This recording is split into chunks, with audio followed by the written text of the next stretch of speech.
Alikiba? Alitoka naye. Alikubikili? Yes. Alitoka naye. Alikiba. Alikiba alikubikili? Mwaka gani? Zamani sana. Kabla haja Alikiba. Mbona hiyo? Jackie na Kajala walikuwa marafiki sana. Sawa? Jackie nadhani ndo alikuwa kwanza kuona hamu kama ya Kajala. Baadaye ikatokea vya kutokea, sitaki kuelezea sana story, kila mtu anaijua. Swali langu.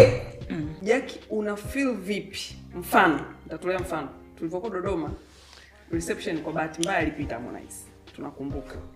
Akasimama akatusalimia, tukapiga naye story 2-3. Tukiwa wote. Lakini Amo alikuwa anaonyesha anampenda sana Kajala, na kama alikuwa na force msitolee macho.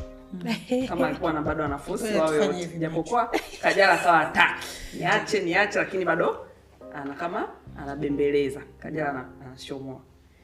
Ile moment Jackie ulijisikiaje? Kwa sababu ni ex wako na huyu ni rafiki yako. No, usiniangalie. Yaani afu be honest. Nawaza unijisikiaje na wakati mliniona? Ndio nataka kusikia kutoka kwako kwa sababu sikupata nafasi ya kuuliza. Niko sawa jamani. Yaani ongea kweli. Maliza swali. Kwa sababu mimi ningekuwa nafasi yako ningesema ambacho ningejisikia. Labda let's say alikuwa ex wangu lakini Kajala alikuwa ni rafiki yangu. Si umenielewa? Nitamani labda vile vitu vingefanyika nje yangu au mbaya pembeni ya macho yangu. Maybe mimi ningesema hivyo labda. Ningekuwa mimi. Ndio maana namuuliza Jackie, yeye alijisikiaje ile moment na alionaje, alifeel vipi? Sio wivu. No, wivu hawezi kuwa.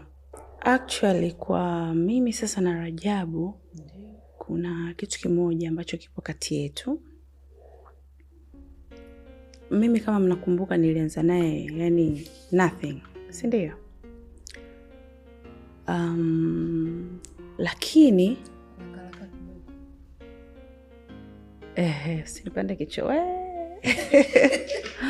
wewe tena wewe. Umeona yani Rajabu yule mtu ambaye aliniumiza sana, alafu akaja baadaye nikawa kama adui. Umeelewa